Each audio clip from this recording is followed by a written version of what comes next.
Abrimos nuestras Biblias al libro de Apocalipsis capítulo 7. Apocalipsis capítulo 7.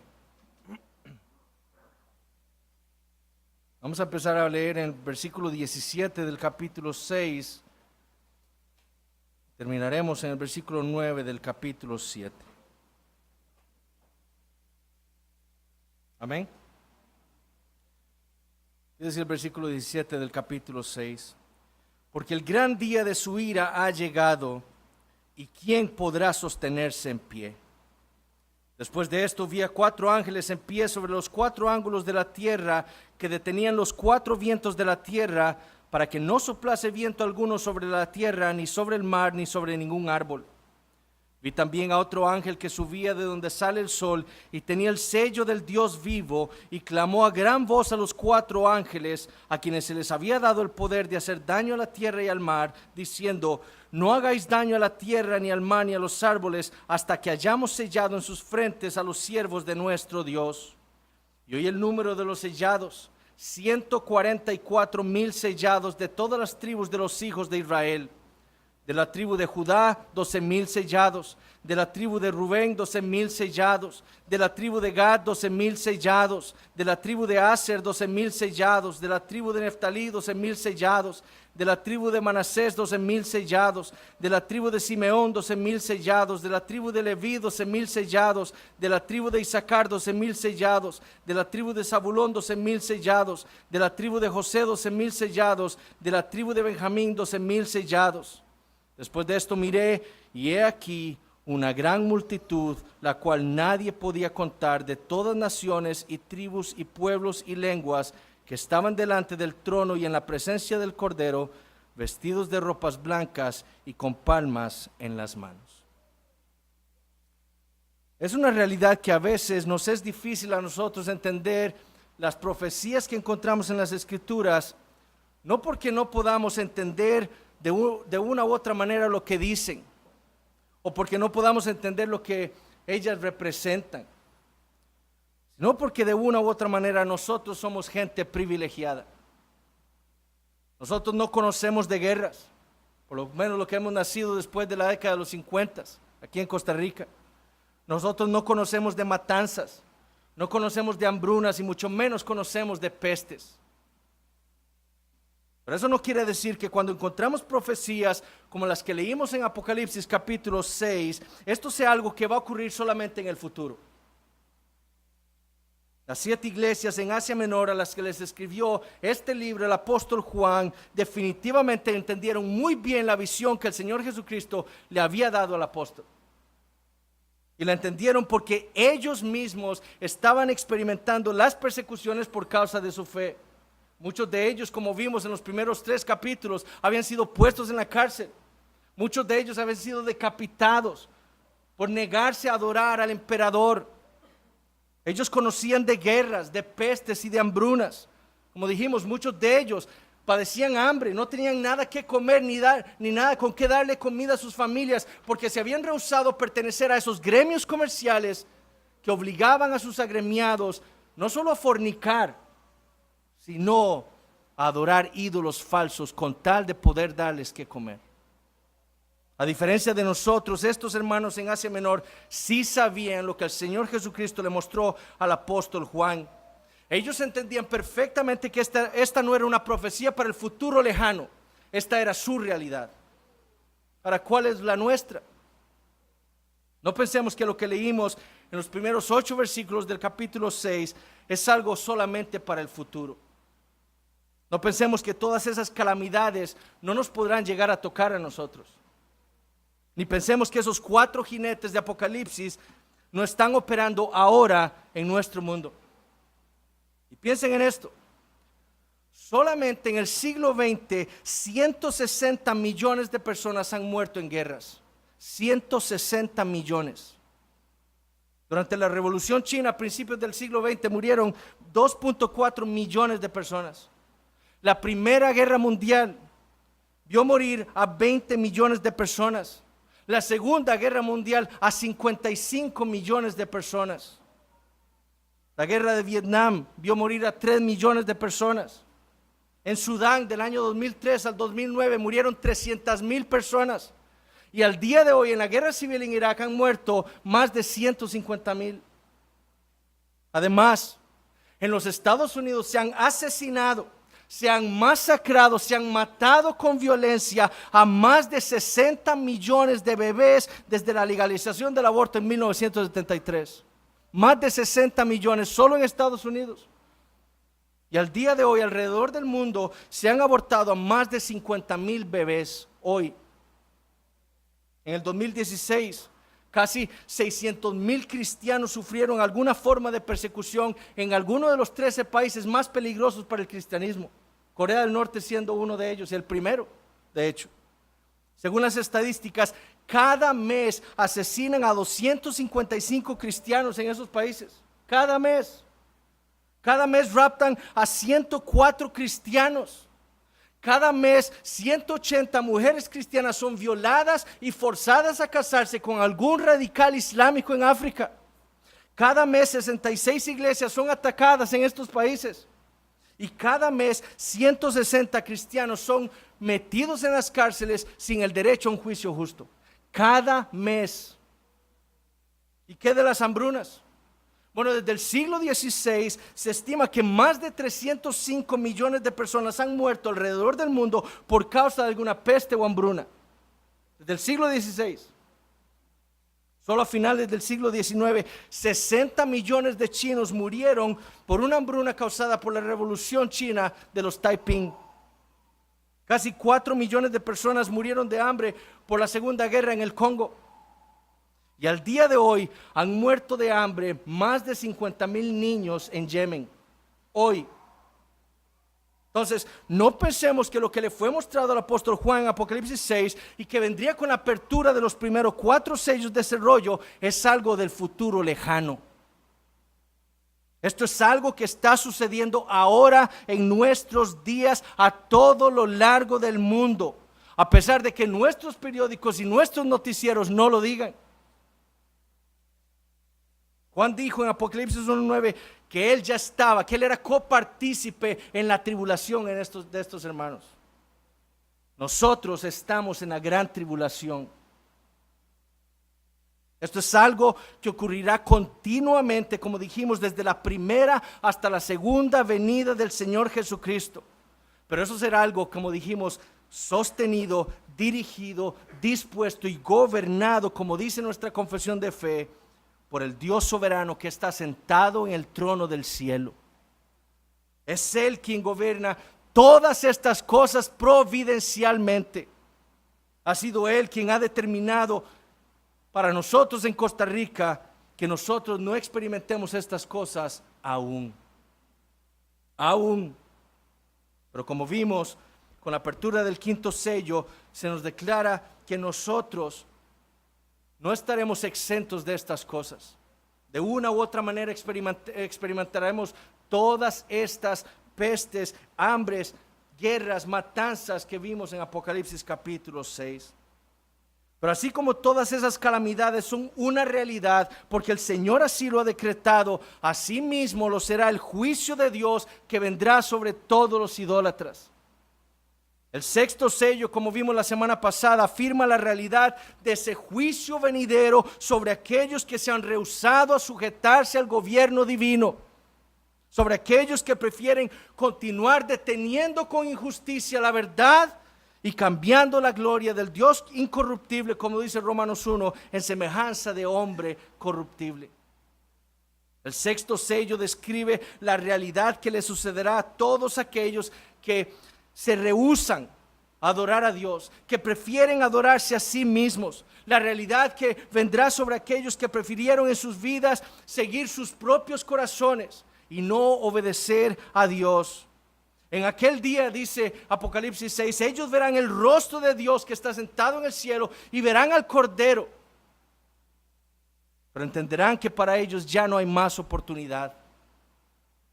En aquel día clamarán a los montes y a las peñas: caed sobre nosotros, mátennos, escóndanos de la ira de Dios.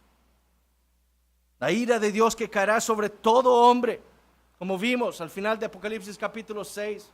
Rico, pobre, adulto, niño, hombre y mujer, anciano y joven, que no se arrepintieron de su rebeldía contra el Señor. ¿Quién entonces? Es la pregunta que debemos hacernos cuando entendemos la realidad de ese juicio universal que viene de parte de Dios sobre la tierra. ¿Quién entonces podrá sostenerse en pie si todos nosotros somos pecadores? Con ese propósito se le mostró a Juan este interludio en el capítulo 7. Al ver esa universalidad del juicio de Dios, al entender lo terrible de ese gran día de su ira, Juan podría haberse estado preguntando lo siguiente: pero entonces, si todas estas calamidades nos han sobrevenido, si el cosmos va a ser trastornado de tal manera, ¿quién va a quedar en pie? ¿Quién podrá escapar de la ira del Cordero? Y este interludio, como les dije, este intermedio que se presenta entre la apertura del sexto sello y la apertura del séptimo sello, le fue mostrado a Juan con el propósito de contestar esa pregunta. En estos primeros 8 versículos del capítulo 7, el Señor le va a dar la respuesta a Juan mostrándole 2 cosas. Primero, el soberano cuidado de nuestro Dios. Y segundo, mostrándole su soberana redención. Y así será como vamos a estar dividiendo el sermón. Como hacemos siempre, vamos a aplicar estas verdades, si Dios lo permite, a nuestras vidas al final. Veamos entonces primero el soberano cuidado de nuestro Dios. Y notemos la respuesta que se le brinda a Juan a esa pregunta al final del capítulo 6. ¿Quién podrá sostenerse en pie? En los primeros 3 versículos del capítulo 7. Después de esto vi a 4 ángeles en pie sobre los 4 ángulos de la tierra, que detenían los 4 vientos de la tierra, para que no soplase viento alguno sobre la tierra, ni sobre el mar, ni sobre ningún árbol. Vi también a otro ángel que subía de donde sale el sol y tenía el sello del Dios vivo, y clamó a gran voz a los 4 ángeles, a quienes se les había dado el poder de hacer daño a la tierra y al mar, diciendo: no hagáis daño a la tierra, ni al mar, ni a los árboles, hasta que hayamos sellado en sus frentes a los siervos de nuestro Dios. Después de esto vi lo que escribió el apóstol Juan. Esto no quiere decir que esta visión suceda cronológicamente después de lo que le fue mostrado a Juan en Apocalipsis capítulo 6. Es decir, Juan no está diciendo que el mundo va a experimentar calamidades, que luego vendrá el juicio final, que es lo que vemos al final del capítulo 6, y después de esto van a ocurrir las cosas que vemos en Apocalipsis 7. Lo que Juan quiere indicarnos cuando dice después de esto vi, es que después de la visión de Apocalipsis 6, le fue mostrada esta visión de Apocalipsis 7, nada más. No se trata de una cronología de eventos, de una cronología de visiones, es lo que se trata esa frase. Primero la del capítulo 6 y después la del 7, nada más. No es de una cronología de eventos. Y le fue mostrado a Juan con un propósito específico. Es decir, este orden de las visiones en las que se le mostró a Juan fue intencional. Este interludio en el capítulo 7, antes de la apertura del séptimo sello, es intencional. Y una de las razones es contestar esa pregunta al final del capítulo 6. Esa fue la razón por la cual el Señor detuvo esa visión de lo que ocurrirá en el día final para mostrarle a Juan esta visión de Apocalipsis 7. La intención del Señor fue proveerle a Juan la respuesta a esa pregunta para el consuelo suyo y el de sus hermanos en la fe. Ahora, después de ver la apertura de los primeros 6 sellos, ¿qué dice Juan que vio? Bueno, él dice que vio a 4 ángeles en pie sobre los 4 ángulos de la tierra. Ahora, Juan no identifica a esos ángeles como ha hecho antes, ¿verdad? Lo que sí hace es que él los ve a estos 4, dice, sobre los 4 ángulos de la tierra. Ahora, cuando Juan habla de los 4 ángulos de la tierra, él no está afirmando que la tierra sea plana. Esto es simplemente una manera de hablar. En Isaías 11, por ejemplo, se habla de los 4 confines de la tierra. En Ezequiel 7 se habla de los 4 extremos de la tierra. La verdad es que la Biblia nunca afirma que la tierra sea plana, y aquellos que digan que los cristianos y la Biblia afirme que la tierra sea plana y por eso son unos retrógrados, está mintiendo, porque la Biblia nunca afirma tal cosa. De hecho, en Isaías 40:22 afirma que Dios está sentado sobre el círculo de la tierra. Entonces Juan no está diciendo que la tierra sea plana. Esto es un lenguaje simbólico. Es una herramienta literaria para hablar de toda la tierra. Como escribió Smalley, Juan puede ver a todo el mundo en un solo vistazo. Es lo que está diciendo. Es decir, si nosotros vamos en un cohete, salimos de nuestra atmósfera, vemos la tierra y solo podemos ver una parte de la tierra, no podemos ver el otro lado. Bueno, a Juan en esta visión se le extendió la tierra para que él la pudiera ver toda completa. Eso es lo que Juan está diciendo, la pude ver toda, pero no es que está diciendo que sea plana. Ahora, ¿qué estaban haciendo esos 4 ángeles? Bueno, él dice que estaban deteniendo los 4 vientos de la tierra para que no soplase viento alguno sobre la tierra, ni sobre el mar, ni sobre ningún árbol.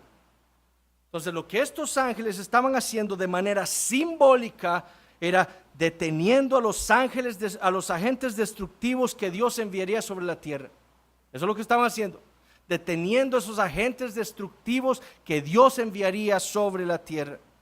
Esa tripleta que tenemos al final del versículo 1, la tierra y el mar y los árboles, representan a toda la creación.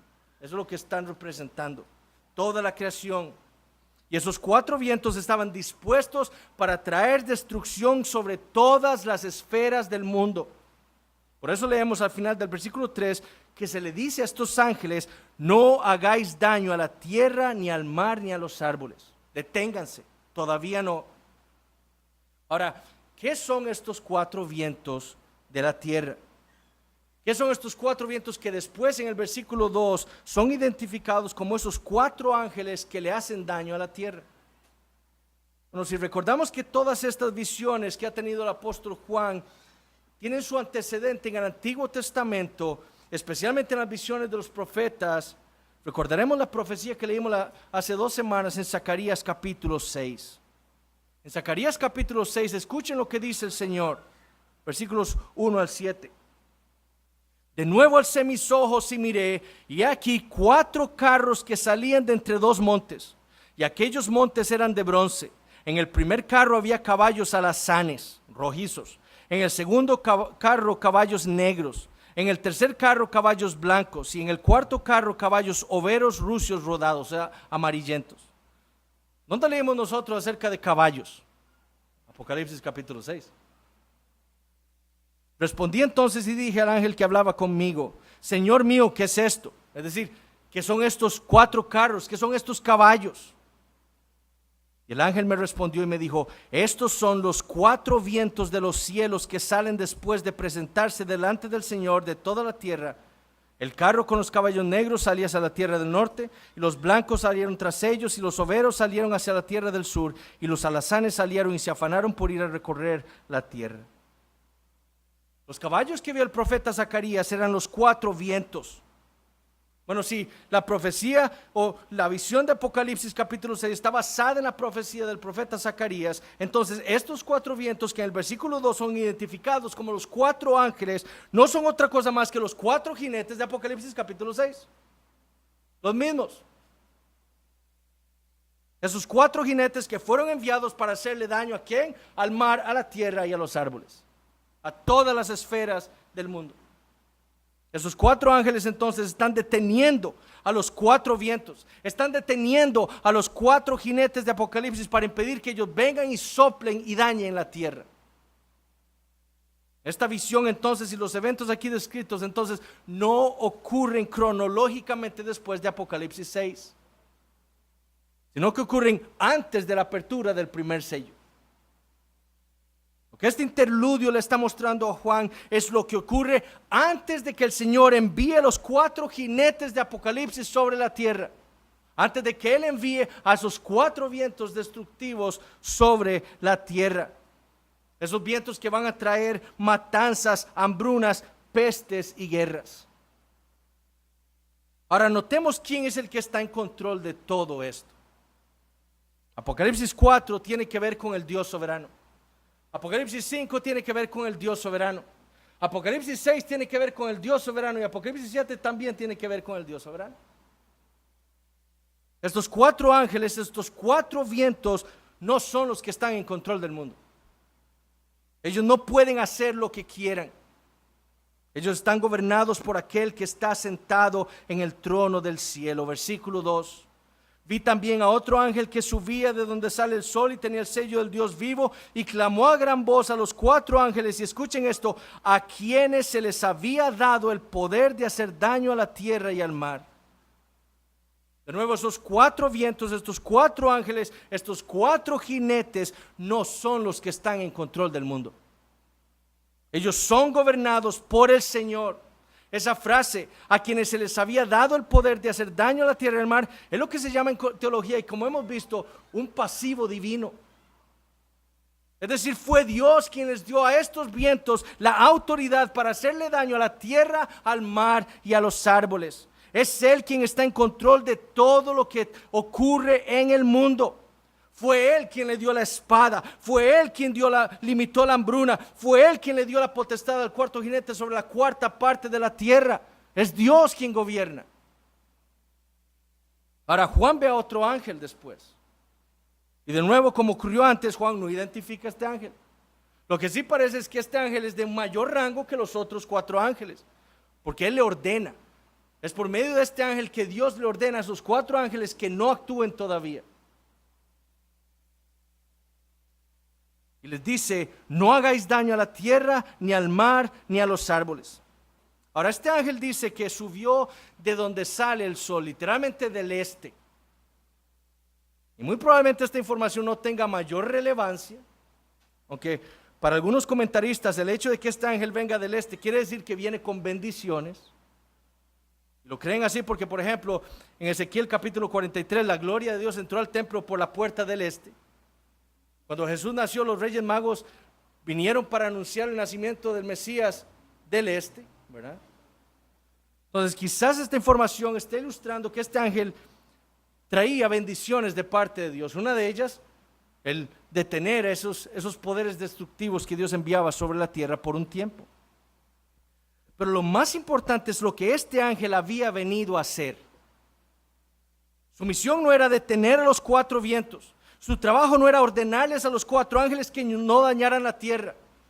No, Juan dijo que este ángel tenía el sello del Dios vivo. Su misión entonces no era impedir la acción de los vientos. Eso había sido decretado por Dios y era lo que iba a ocurrir. La misión de este ángel era sellar en sus frentes a los siervos de nuestro Dios. Para eso fue que subió del este. Por esa razón él tenía el sello del Dios vivo. Y en la antigüedad los sellos eran ampliamente utilizados. Los reyes, los oficiales, especialmente ellos tenían sus sellos. Y eran usados con 3 propósitos principales. Primero, identificar un objeto, un rollo, un documento que venía del rey. Esto viene del rey. ¿Cómo sabemos? Ahí tiene el sello del rey. Autenticarlo. Si tenía ese sello, de verdad viene del rey. Y también para protegerlo. Cualquiera que osara abrir ese sello, le iría muy mal. Si no era la persona a quien ese documento iba dirigido. Bueno, con esos mismos propósitos fue enviado este ángel a la tierra. Su misión era sellar a los siervos de Dios en sus frentes. Y esto con el propósito de identificarlos y autenticarlos como suyos. Como escribió el apóstol Pablo a Timoteo en su 2ª epístola. Pero el fundamento de Dios está firme teniendo este sello. Conoce el Señor a los que son suyos. Pero también la razón para sellarlos era para protegerlos. ¿Protegerlos de qué? Del gran día del juicio, del gran día de su ira, de aquel día en el que el Señor Jesucristo vendría una segunda vez para traer el juicio de Dios sobre los pecadores. Esa era una de las razones por las que este ángel había sido enviado a sellar en sus frentes a los siervos de nuestro Dios. Y habiendo sido identificados por ese sello como la posesión de Dios, habiendo sido autenticados como suyos, entonces serían protegidos de la ira de Dios. Ahora, la referencia en el Antiguo Testamento de lo que leemos en estos versículos la tenemos en Ezequiel capítulo 9. ustedes quieren, busquen a Ezequiel capítulo 9. En el capítulo 8 de Ezequiel, Dios le había mostrado al profeta todas las abominaciones cometidas por los israelitas, que estaban adorando, como dice Ezequiel 8:10, toda forma de reptiles, de bestias abominables. Le mostró todos los ídolos que estaban pintados sobre las paredes del templo, a los cuales ellos estaban adorando.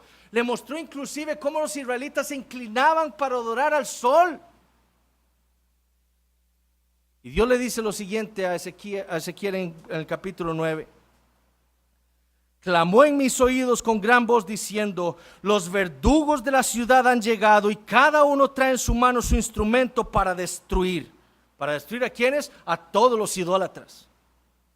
Y he aquí que 6 varones venían del camino de la puerta de arriba que mira hacia el norte, y cada uno traía en su mano su instrumento para destruir. ¿Quiénes? Los verdugos.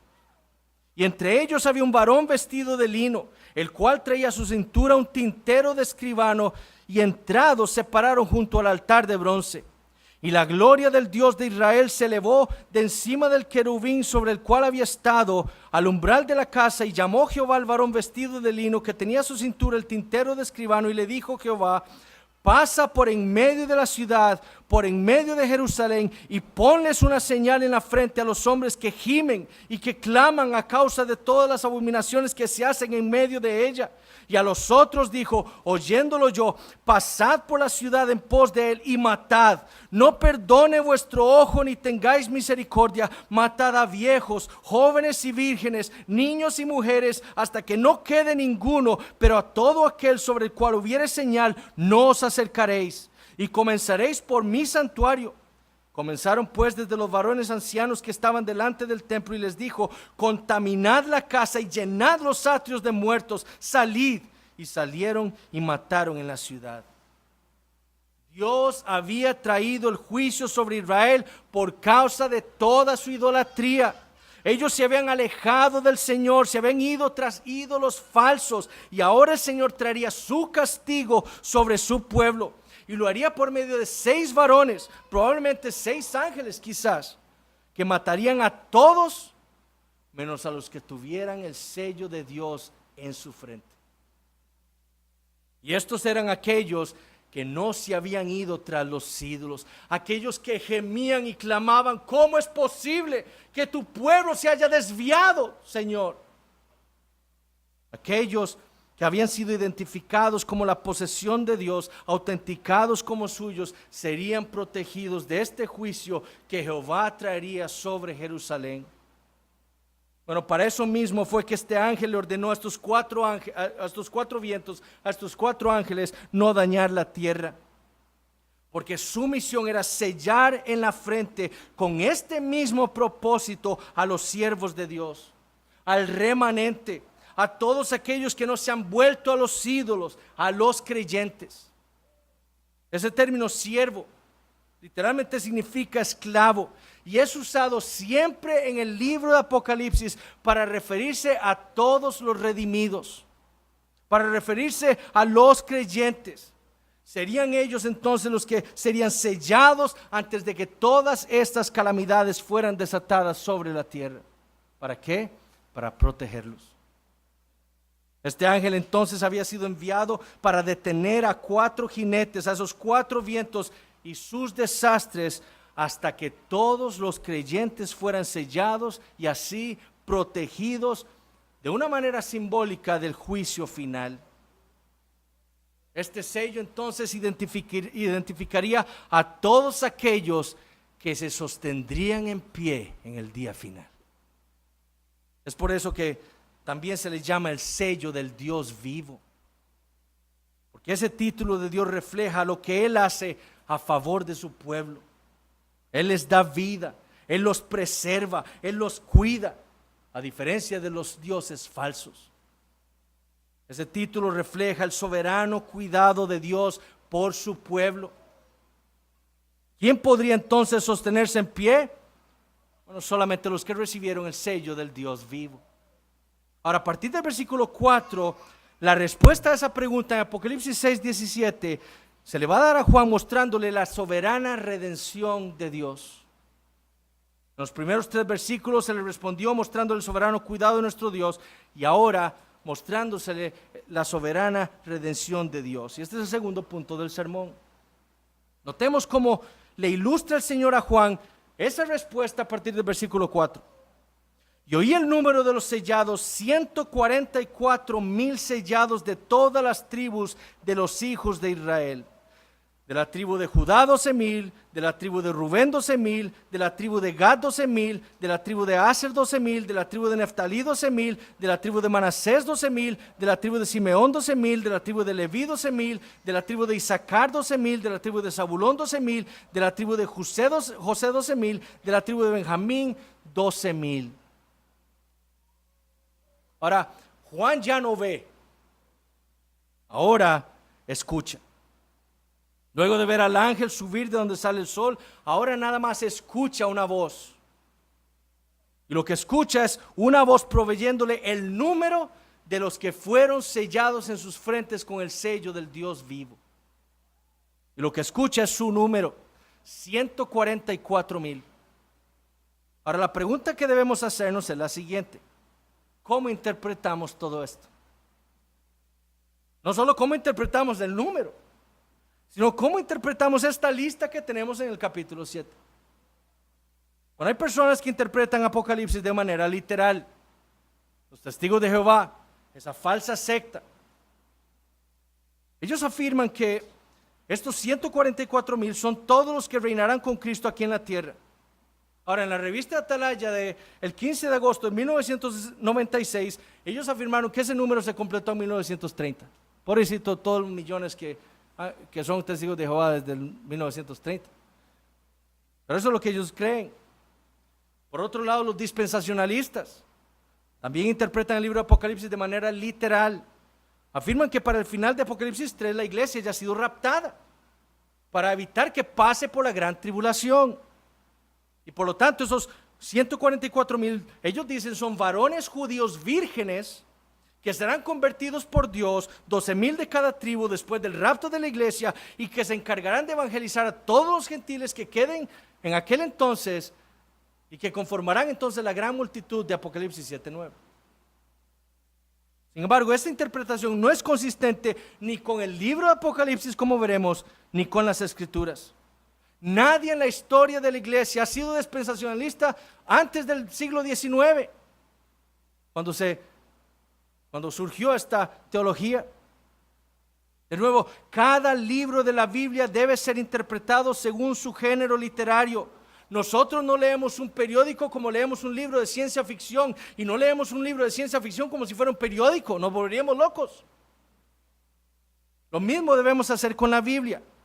El libro de Apocalipsis nos dice desde el puro inicio del capítulo 1 cómo debe ser interpretado. Él dice que es una revelación y una profecía, y por lo tanto debe ser interpretado de manera simbólica, no literal, simbólica.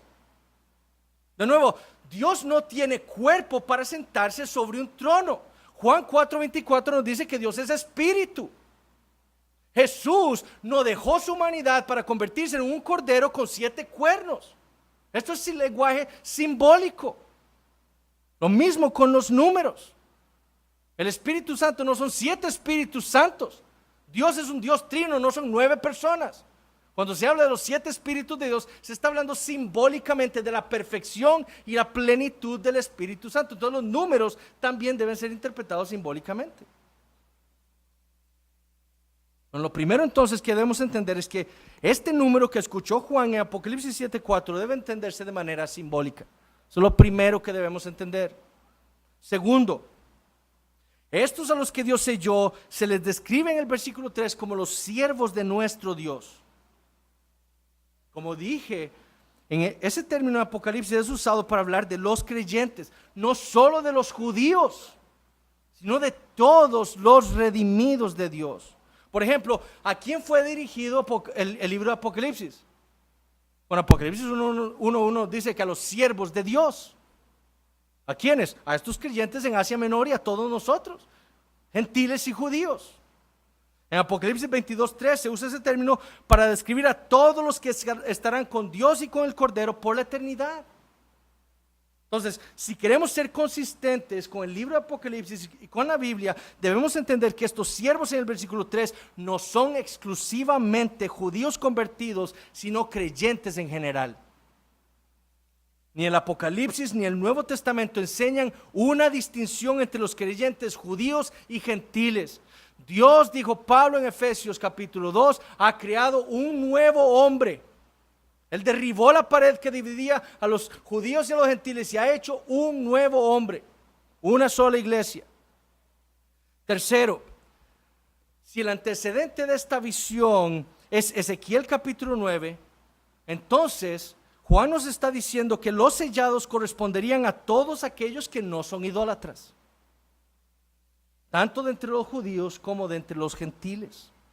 Estos siervos de nuestro Dios son lo contrario a los que han sido sellados en su frente o en su mano derecha con la marca de la bestia.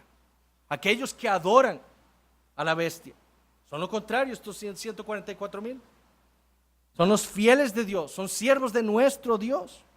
Cuarto, en Apocalipsis 14:3 se nos dice lo siguiente: y cantaban un cántico nuevo delante del trono y delante de los 4 seres vivientes y de los ancianos, y nadie podía aprender el cántico sino aquellos 144,000. Y escuchen lo que dice: que fueron redimidos de entre los de la tierra. No son judíos entonces, son personas que han sido redimidas de entre toda la tierra, de todo linaje y lengua y pueblo y nación, como leímos en Apocalipsis 5:9. Quinto, ese número entonces debe ser interpretado simbólicamente. Si corresponde a todos los redimidos de Dios, debe ser interpretado de manera simbólica. 144,000 corresponde al resultado de multiplicar 12 por 12 por 1000. 12 siendo un número que ilustra en numerología algo que está completo, algo que es perfecto. Como veremos más adelante, quizás dentro de 2 años, cuando lleguemos al final de Apocalipsis, cuando veamos la ilustración de la Nueva Jerusalén. Y 1000 dándonos a entender un número muy grande. 1000 colones para nosotros no es nada. Nada nos podemos comprar ahora con 1000 colones. Pero para el mundo antiguo el número 1000 era algo sumamente grande. El primer carro que tuvo mi papá le costó 6,000 colones. 6,000 colones. Nosotros decimos ahora, ni un combo de McDonald's nos cuesta 6,000 colones. Pero eso le costó el carro a mi papá. Ese monto para nosotros, 1000, es insignificante porque nosotros pensamos en billones. Eso para nosotros es algo muy grande. Bueno, eso es para ellos. Para este tiempo 1000 era eso, algo sumamente grande. Bueno, 12 por 12 reflejan algo que está completo, y por 1000 algo que es muy numeroso, algo así como una gran multitud. Apocalipsis 7:9. Como escribió Christopher Smith, el número 144,000 es mejor explicado por su sentido simbólico, 12 por 12 por 1000, expresando la compleción en un sentido salvífico pactual, más que como un censo literal de un remanente judío. Como escribió Eugene Boring, el número 144,000 es intencionado como teología simbólica. La iglesia en esta ilustración no es solo grande, sino que está completa. El número 144,000 es un número completo y cumplido. Todo me lo ha dado Dios en mis manos a mi pueblo, y a todos salvaré yo. Sexto, 10 de las tribus de Israel desaparecieron durante su cautiverio en Asiria y nunca volvieron a ser restauradas. Además, los judíos hablaban de que estas tribus nunca serían restauradas. La tribu de Judá y Benjamín perdieron también su identidad después del año 70 después de Cristo. Entonces, ese número no puede ser un número literal de judíos convertidos. Y séptimo, la lista de las tribus de Israel nos debe dar a entender que este número debe ser entendido de manera simbólica, no literal. En toda la Biblia encontramos 20 listas de las tribus o de los hijos de Israel. Y ninguna de ellas se parece a esta lista que tenemos aquí en Apocalipsis 7. Ninguna. Esta es una lista sumamente particular. Y permítame enumerarles solo algunas de sus particularidades. Primero, Judá encabeza la lista. En la gran mayoría de listas que tenemos en el Antiguo Testamento es Rubén quien la encabeza. ¿Por qué? Porque él era el primogénito. Pero aquí en Apocalipsis es Judá quien la encabeza. Ahora, esto es de esperarse. ¿Por qué? Porque el libro de Apocalipsis quiere mostrar la grandeza y la superioridad de Jesús, la victoria de Jesús, ese cordero, quien es también el león de la tribu de Judá. Por lo tanto, es esperable que Judá tuviera la preeminencia en esta lista. Segundo, Leví está incluido en esta lista. Sin embargo, en la mayoría de listas del Antiguo Testamento, Leví no está incluido. ¿Por qué? Porque él no tuvo parte en la repartición de la tierra. Y esto nos da a entender a nosotros que esta lista tiene que ver con los hijos de Israel, no con las tribus. Tercero, Manasés está incluido. Y en la lista del Antiguo Testamento, cuando se incluye a Manasés, se le incluye junto con su hermano Efraín. Y esto nos da a entender que la lista tiene que ver entonces con tribus y no con hijos. Porque Manasés está incluido. Manasés no fue hijo de Jacob. Cuarto, José es incluido en esta lista en Apocalipsis 7. Usualmente José está incluido en las listas del Antiguo Testamento en sus hijos Manasés y Efraín. Es decir, normalmente encontramos a Manasés y Efraín juntos representando a José, uno de los hijos de Jacob. Pero aquí tenemos a José y a Manasés dándonos a entender que esta lista tiene que ver con los hijos y no con las tribus de Israel. Quinto, la tribu de Dan no está incluida en la lista. Además, Manasés pareciera haber sido incluido para completar la lista de 12 tribus. Pero la exclusión de Dan pareciera extraña. Sin embargo, la exclusión probablemente tenga que haber sido por la idolatría con la que estaba asociada la tribu de Dan en el Antiguo Testamento. Recuerden, sellados, los que no están sellados son los idólatras. Todo el juicio de Dios vendrá sobre los idólatras. Dan estaba asociado en el Antiguo Testamento con la idolatría, por lo tanto es excluido. En Jueces capítulo 18, por ejemplo, leemos lo siguiente en los versículos 30 y 31. Y los hijos de Dan levantaron para sí la imagen de talla, y Jonatán, hijo de Gersón, hijo de Moisés, él y sus hijos fueron sacerdotes en la tribu de Dan hasta el día del cautiverio de la tierra. Así tuvieron levantada entre ellos la imagen de talla que Micaía había hecho todo el tiempo que la casa de Dios estuvo en Silo. En 1 Reyes capítulo 12, leemos que Dan fue uno de los 2 centros de idolatría en el reino de Israel. Versículos 28 al 30 de 1 Reyes 12 dice: y habiendo tenido consejo, hizo el rey 2 becerros de oro, y dijo al pueblo: bastante habéis subido a Jerusalén, he aquí tus dioses, oh Israel, los cuales te hicieron subir de la tierra de Egipto. Y puso uno en Betel y el otro en Dan. Entonces, debido a que todo el libro de Apocalipsis trata de la ira de Dios que vendrá sobre los idólatras, aquellos que vivieron sus vidas para adorar a la bestia y no a Dios, es claro que la razón por la cual Dan estaría excluida de esta lista. Además, es interesante que para algunos de los padres de la iglesia, como Ireneo o Hipólito, el anticristo vendría de la tribu de Dan. Ahora, esto no es lo que estamos diciendo aquí, pero es interesante lo que ellos llegaron a pensar. Sexto, como dije antes, es raro que la tribu de Efraín haya sido excluida, cuando Manasés sí fue incluido. Y esto nos da a entender que esta lista tiene que ver no con tribus, sino con los hijos de Israel. Y séptimo, y lo más importante de todo, y lo que nos debe llevar a interpretar esta lista simbólicamente, es el orden en el que la tenemos. Primero está Judá, y ya vimos, es un cambio obvio. El segundo es Rubén. Obviamente debe estar Rubén ahí porque era el primogénito. Pero de la tercera a la quinta posición tenemos no a los hijos de alguna de las esposas de Jacob, sino a los hijos de sus concubinas.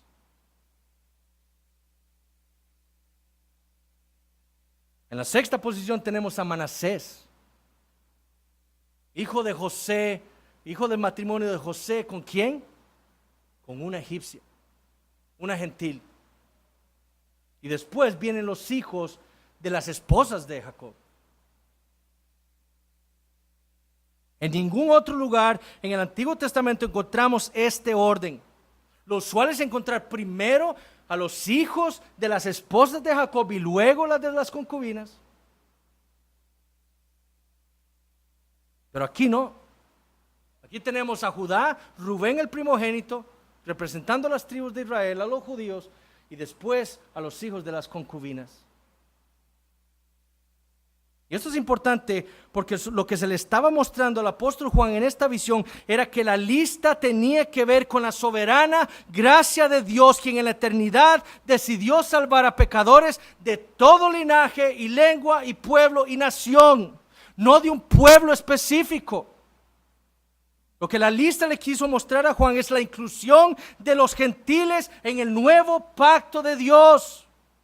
Como dijo Smith, lo que encontramos en Apocalipsis 7, 5 al 8 es una reorganización sistemática de una lista paradigmática de los hijos de Israel, agrupados por descendencia materna, cuyas sorprendentes características son claramente explicadas por el diseño del autor de representar a la iglesia como el nuevo Israel.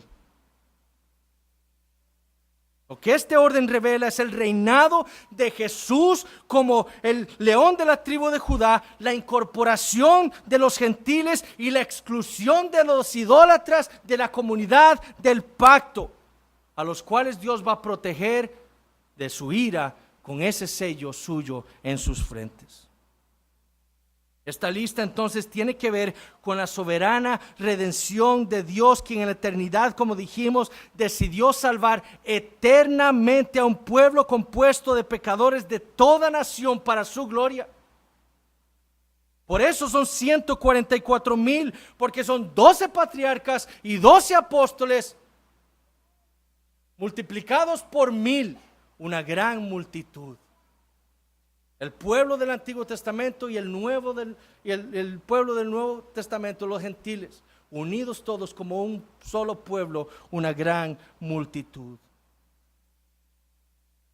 ¿Quiénes serán entonces los que podrán sostenerse en pie en el día final? ¿Quiénes serán los que escapen de la ira del Cordero? La respuesta que le fue dada a Juan en estos versículos fue la siguiente: aquellos que hayan sido sellados en sus frentes con el sello del Dios vivo, los cuales son 144,000 que corresponden a toda la iglesia de Dios. Esos son los que se sostendrán en pie en aquel terrible día. Ahora, ¿cómo podemos aplicar estas verdades a nuestras vidas? Bueno, entendiendo tres cosas. Primero, ¿qué es este sello de Dios? Segundo, ¿cuál es la evidencia de tener este sello de Dios? Y tercero, ¿cuál es el beneficio de tener este sello? Entonces, primero, ¿qué es este sello? O más bien la pregunta debería ser, ¿quién es este sello? Porque lo que dice la Biblia es que el sello con el que Dios marca a los suyos es la persona del Espíritu Santo.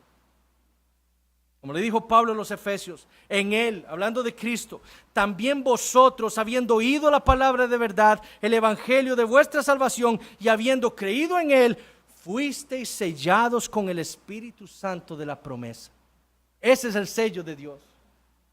O como escribió Pablo en su segunda carta a los Corintios, el cual también nos ha sellado y nos ha dado las arras del Espíritu en nuestros corazones.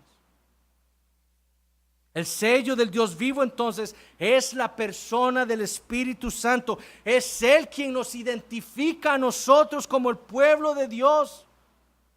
Y esto le fue prometido por Dios a su pueblo desde la antigüedad. Por medio del profeta Ezequiel, Dios dijo en la promesa del nuevo pacto: y pondré dentro de vosotros mi espíritu. Fue la misma promesa que le hizo el Señor Jesucristo a sus discípulos en Juan 14. Si me amáis, guardad mis mandamientos, y yo rogaré al Padre y os dará otro consolador para que esté con vosotros para siempre, el Espíritu de verdad, al cual el mundo no puede recibir porque ni le ve ni le conoce, pero vosotros le conocéis porque mora con vosotros y estará en vosotros. A la iglesia en Roma, Pablo, inspirado por el Espíritu Santo, le dijo: pues no habéis recibido el espíritu de esclavitud para estar otra vez en temor, sino que habéis recibido el espíritu de adopción, por el cual clamamos: Abba, Padre. El Espíritu mismo da testimonio a nuestro espíritu de que somos hijos de Dios. O como le escribió a los Gálatas: y por cuanto sois hijos, Dios envió a vuestros corazones el espíritu de su Hijo, el cual clama: Abba, Padre. Entonces lo que el Señor le mostró a Juan a manera de símbolos, un ángel con un sello en la mano sellando a los creyentes en sus frentes, esto es simbólico nada más, fue lo que el Señor le prometió hacer con nosotros, su pueblo, dándonos a su Espíritu Santo para que morara dentro de cada uno de nosotros, y con el propósito de identificarnos como sus hijos. Segundo, este sello que Dios nos ha dado no solo nos identifica, sino que también autentica que somos hijos de Dios. Es decir, no solo porque una persona diga ser cristiano, entonces esa es la evidencia de que tiene el Espíritu Santo. Muchas personas dicen ser cristianos, muchas personas dicen creer en Dios, pero sus vidas dan testimonio de que no lo son, de que no conocen al Señor. El Espíritu Santo, este sello que Dios nos ha dado, con el cual Él nos ha sellado, produce evidencia en el creyente para autenticarnos como el pueblo de Dios.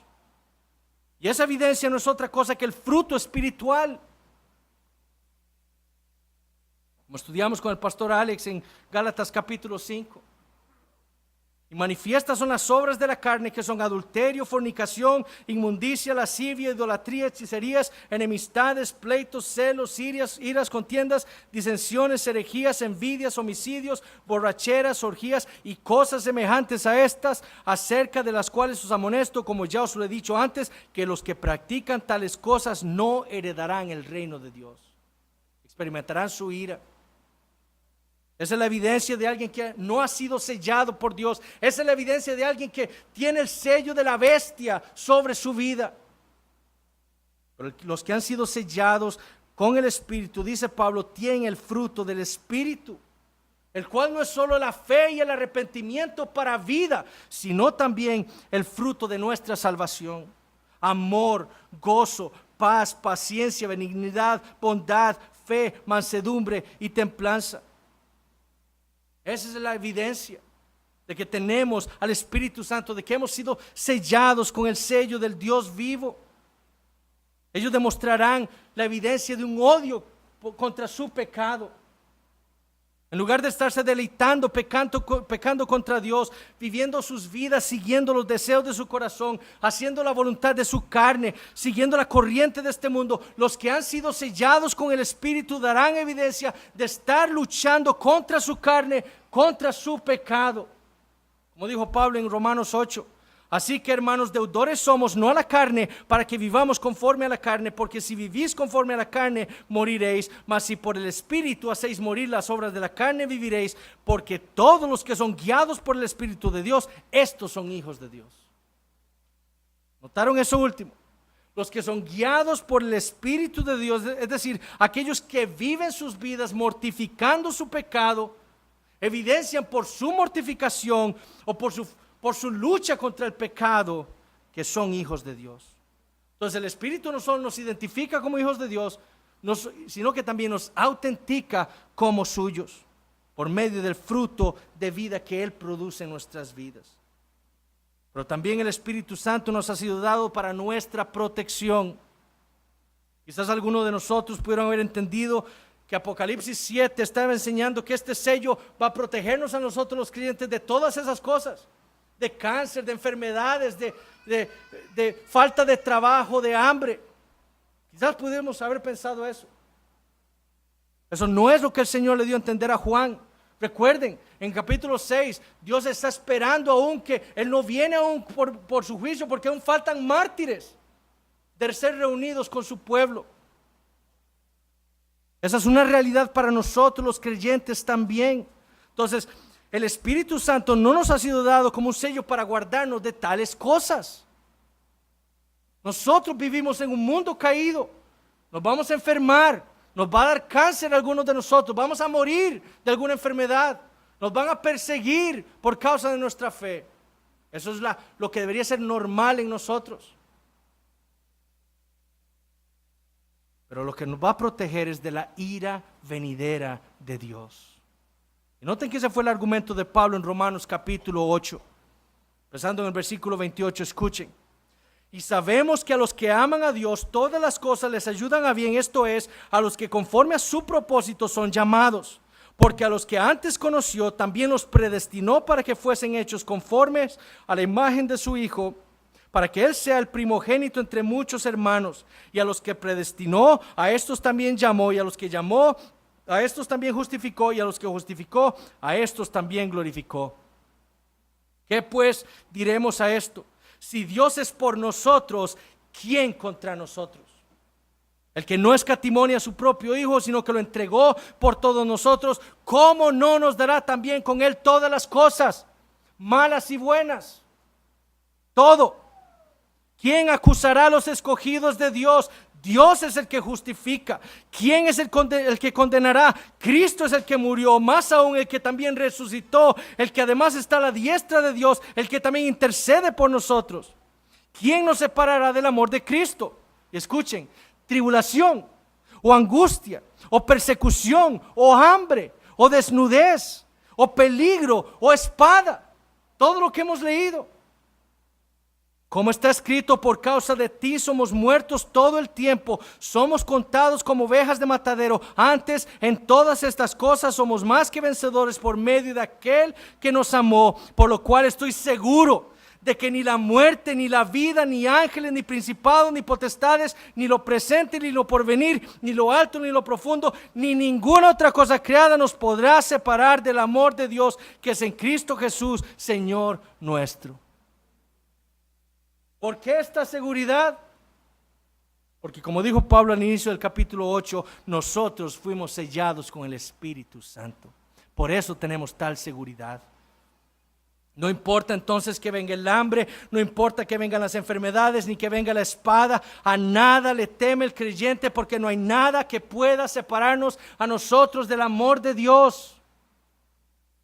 Y la prueba de ese amor incondicional fue que Dios dio a su Hijo Jesucristo, derramó sobre Él toda la copa de su ira por nuestros pecados y nos dio a su Espíritu Santo como un sello de que por la obra perfecta de Cristo en nuestro favor, Él nos salvaría de la ira venidera. ¿Quiénes entonces podrán sostenerse en pie? Solamente los creyentes. Aquellos que hayan sido sellados con el Espíritu Santo. Hermanos, esta verdad que hemos estudiado el día de hoy debe llevarnos a nosotros a adorar a nuestro Dios. Él nos ha prometido salvarnos hasta el final. Él nos predestinó y nos va a glorificar. Esa es la promesa. Y Dios no miente. Y para eso nos ha dado a su Espíritu Santo. Ahora, si usted nos está visitando en esta mañana, me gustaría hacerle una pregunta. ¿Se sostendrá usted en pie en el día del juicio final? Porque si usted no tiene el Espíritu Santo, lo único que experimentará es la ira del Señor Jesucristo, la ira del Dios vivo. Examine su vida. Si no hay evidencia de fruto espiritual, por más que usted diga ser creyente, por más que usted diga que usted cree en Dios, examine su vida. Si hay fruto espiritual, si hay evidencia en su vida de que usted odia el pecado, de que usted odia todo lo que Dios odia y que usted ama lo que Dios ama. Porque si usted se examina y no encuentra evidencia de haber sido sellado con el Espíritu Santo, no hay esperanza para usted.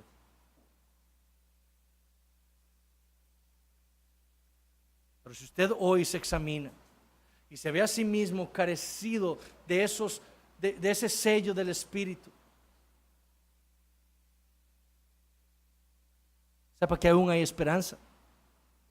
¿Por qué? Porque Cristo aún no ha vuelto. Y si Cristo no ha vuelto, entonces aún hay esperanza para usted. Hay esperanza para que usted se arrepienta de su maldad y crea en el Señor Jesucristo, que es el único que puede salvar a un pecador como usted y como yo. Solo Él puede llevarnos al Padre.